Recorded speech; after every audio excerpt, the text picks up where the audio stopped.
Bonjour à tous, dans cette vidéo on se retrouve pour quelque chose de complètement différent de la vidéo de mercredi qui était quand même un peu tristounette. Là on va faire quoi? On va faire du 4x4, on va faire de la moto et en plus on est monté tout en haut d'un volcan et tout ça avec les copains et c'était super cool, donc ça va faire une belle vidéo souvenir encore. Allez, en avant!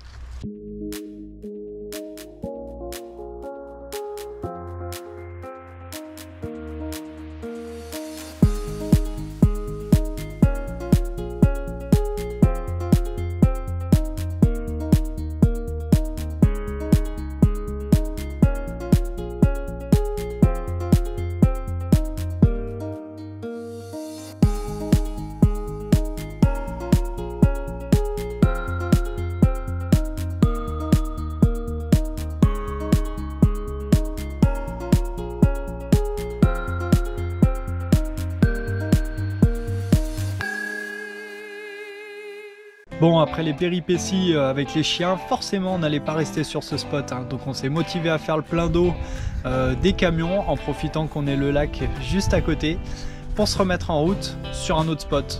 Là on a clairement tous décampé, on s'est pas posé de questions. L'avantage d'être mobile, c'est qu'on décolle et on va plus loin. Donc on s'est mis en route avec Nolan, Dylan et Sylvie, les pimpons, et Camille et Nico. On n'est pas allé d'un coup à ce volcan qu'on voulait aller voir. On a fait un arrêt parce qu'il y avait déjà pas mal de routes jusqu'au niveau du volcan. Après il y avait encore beaucoup de pistes à faire. On a fini par arriver tout au bout.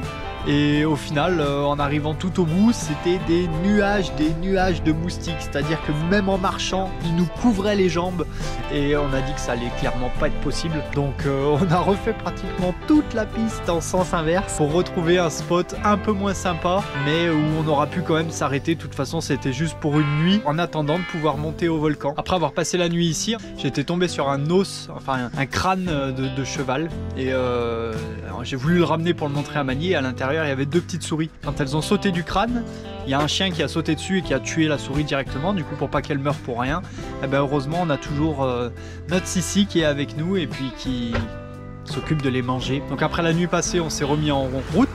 C'est vraiment le problème ici, dès qu'on sort un peu des pistes et qu'on veut se mettre sur le côté, il y a des grandes ornières qui sont dans les prairies, comme pour des anciennes cultures ou quoi, et du coup ça se coud dans tous les sens. Nous ça nous coince un peu vu qu'on n'a pas beaucoup de puissance.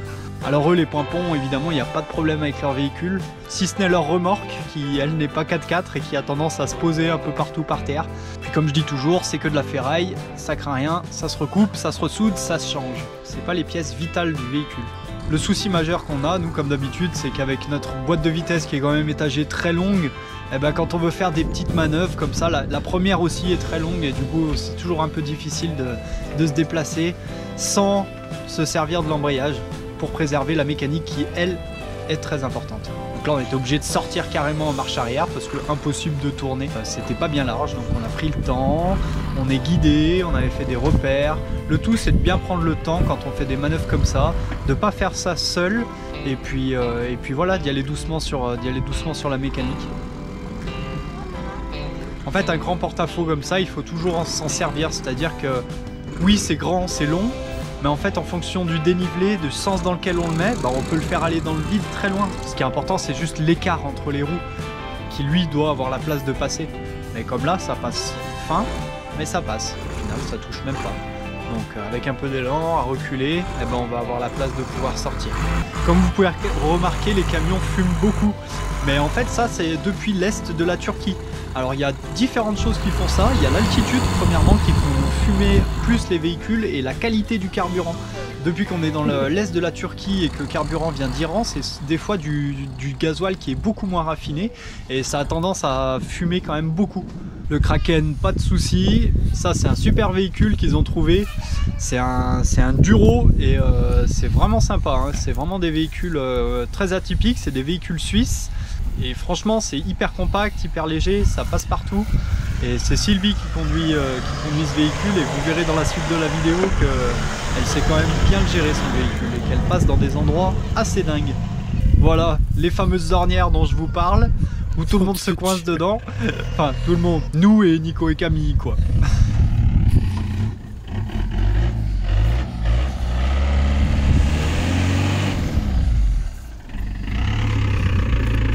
Ouais, fais ballon, et par là-bas, tu ressors.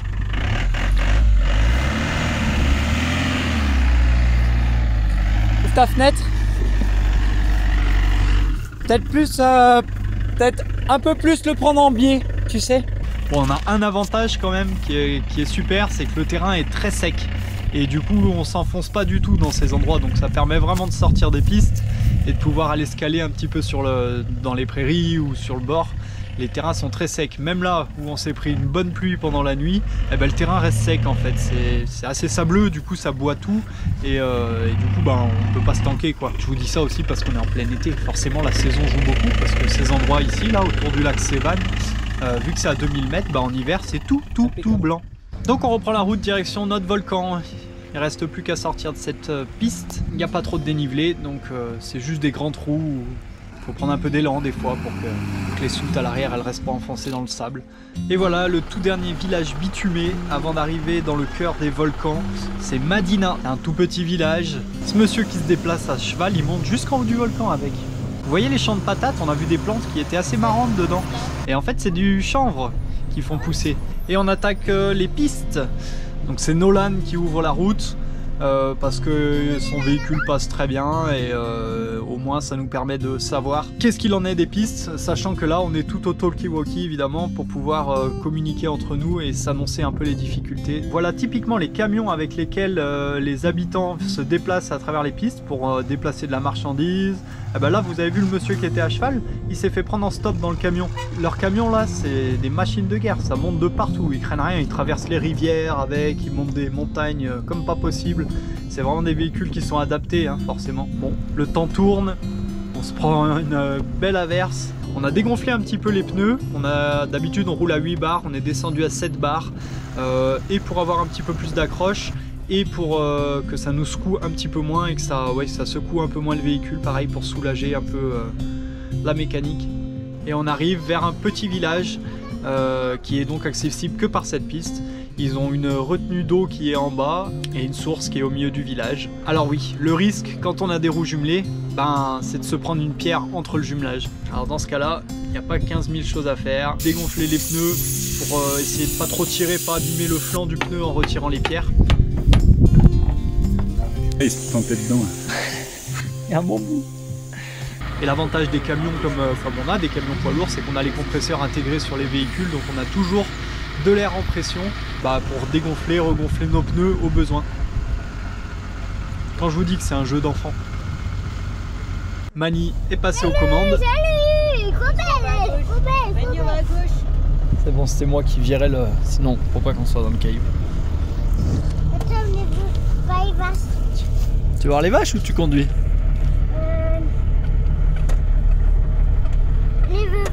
Ah, tu veux voir les vaches, ok. Bah, assieds-toi à ma gauche et je conduis. Il faut qu'il y en ait un qui conduise quand même. Les enfants se régalent dans les pistes, ils adorent. C'est vrai que ça n'a rien à voir avec la route. La route, des fois, ils s'ennuient un petit peu, même si Mani commence à grandir. Mais la piste, ils sont sans arrêt concentrés sur tout. Et où est-ce qu'on fait passer les roues et machin. Et là, celle-là, ça monte beaucoup. En plus, quand on est avec d'autres copains, ils voient les copains passer dans les trous, dans les montées, C'est vraiment... Ils sont à fond quand on fait ça, c'est génial. Ce qu'on aperçoit derrière, c'est notre fameux volcan, le volcan d'Armagan, qui culmine à 3000 mètres d'altitude. Donc là, on est à peu près au niveau le plus près qui soit accessible par nos véhicules. Donc le but, c'est d'aller trouver un spot qui soit pas trop loin et où on puisse être au calme pour rester quelques jours. La piste est toujours bonne. Là maintenant on a pratiquement plus de dévers, donc c'est vraiment juste rouler tranquille en faisant attention aux trous, aux cailloux, et puis voilà, ça se déplace tranquillement. On a enfin trouvé un spot. On va s'arrêter juste avant une rivière et se garer sur le bord dans un champ. On n'a pas le beau temps aujourd'hui, mais vous allez voir que ça va tourner. D'ailleurs, les temps tournent très vite en Arménie, hein. C'est vrai que tu peux avoir quand même très beau, très chaud, d'un coup une espèce de tempête qui arrive avec beaucoup de vent, beaucoup de pluie. Et puis ça va repartir au beau. Il peut se passer ça en 1 heure, en 2 heures, ça tourne très vite.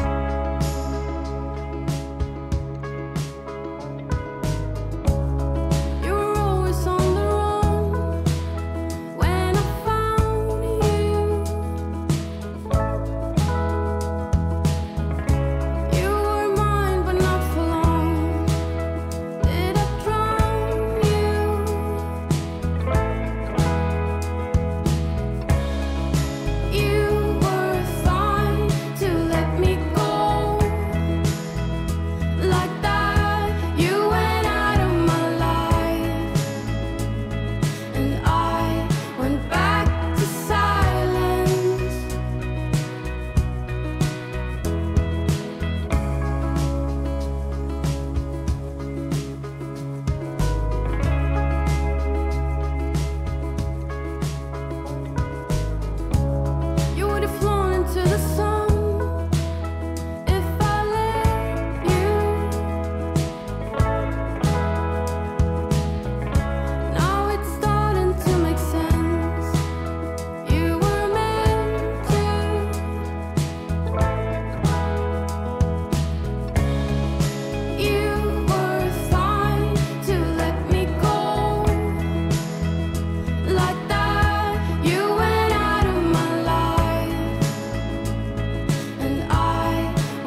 Donc on s'est établi un petit camp, on a fait un carré avec les véhicules pour essayer de couper un petit peu le vent. Parce que dans ces steppes où il n'y a pas un arbre, quand ça veut souffler, ça souffle. Ouais. Super. Ça, moi j'ai mis ma veste. Moi je suis beau, hein. Avec ma veste, mon bob et mes lunettes. Même le co, même papa. Toi t'es ready? Oui. Oui. Oui, oui.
Et ça y est, on a fini notre ascension. C'était pas sans peine, hein. Même en moto, c'était quand même un peu chaud, hein. Il y a des fois où je disais à Nana, pencher en avant quand même pour être sûr de ne pas partir vers l'arrière, tellement c'était raide.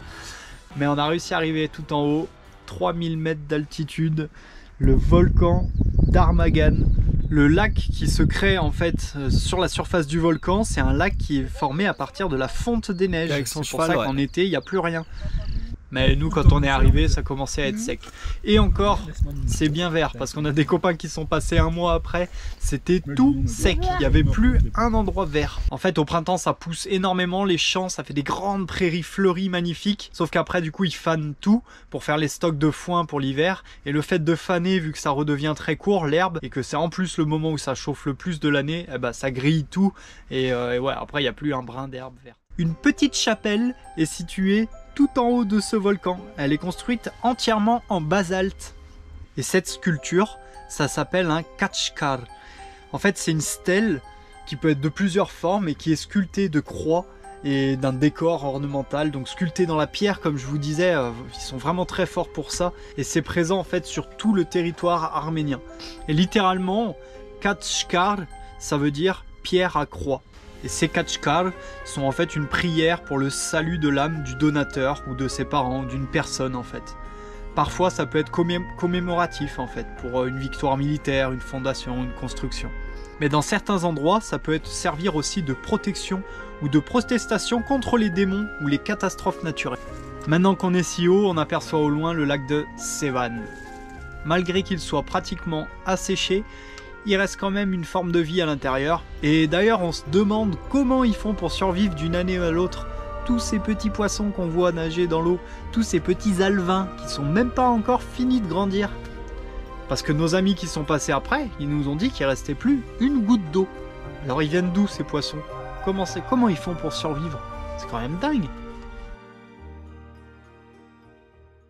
Voilà. Il est pas beau dans ses fleurs. Donc paraît-il qu'elle flippe un peu là. Ouais, la descente, ça m'étonne pas. Tu m'étonnes. Même ce passage là, il était pas beau. Hein. Ouais, ouais. Ouais, puis en montée, ça fait vraiment pas la même sensation qu'en descente. Non.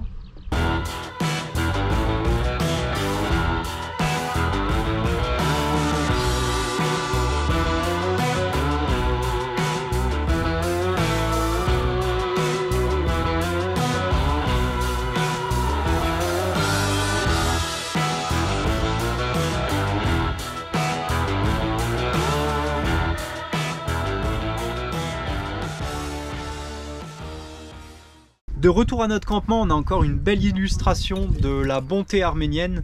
Là, c'est quelqu'un qui transporte en fait du lait de vache, du lait frais en plus, qui vient juste d'être sorti et qui emmène ça de village en village pour les vendre et qui s'arrête donc pour nous en offrir gracieusement 2 ou 3 litres, je crois. La bouteille de gaz que vous voyez à l'arrière, c'est des adaptations qu'ils font aussi, comme ce que je vous ai montré sur les bus, pour pouvoir rouler au gaz, ça coûte moins cher. Grâce à ce lait qu'on a récupéré, les pimpons vont nous faire une crème au chocolat délicieuse, et Nana va nous faire des petits yaourts à la pomme et à la cannelle délicieux.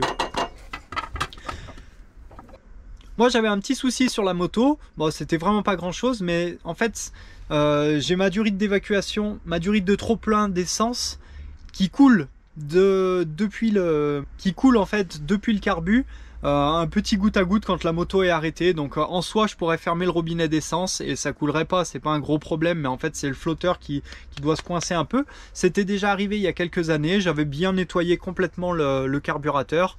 Une fois remonté, après ça fuit plus, il n'y a pas de problème. Donc est-ce que c'est une petite saleté qui reste coincée vers le flotteur ou quoi, je sais pas. Dans tous les cas, c'est ce qui me permet de me motiver à nettoyer le carbu voilà, tous les 2-3 ans. Ça fait toujours du bien. Vous voulez encore une preuve de la bonté arménienne? Regardez ces petits poissons. C'est un monsieur qui est venu super tôt ce matin, qui est resté toute la matinée à pêcher et qui est passé vers 11 h pour nous donner tous ces poissons. Enfin, peut-être pas tous, mais presque. Les petits poissons qu'il a pêchés dans la rivière juste à côté. Donc on a préparé ça avec des petites patates sautées pour manger ça tous ensemble. L'avantage d'avoir une plancha dans ces endroits, c'est qu'ici, il n'y a pas un arbre. Donc vous ne pourrez pas faire un feu pour faire griller des trucs. Et nous, cette petite plancha, c'était le cadeau de la fête de Nana, et quand on construisait le camion. Donc ça fait un moment, mais alors c'est toujours hyper pratique. Voilà la piste. Juste pour se mouiller les doigts de pied. Non, c'est pas une rivière, c'est bien une piste. Bon, c'est un passage à gué, mais c'est profond quand même pour passer en véhicule. Mais eux, ils passent avec leur véhicule, ils se posent pas trop de questions. Hein. Je pense qu'ils sont toujours passés par là, donc... Ils traversent jusque là les véhicules. D'accord. C'est profond, hein.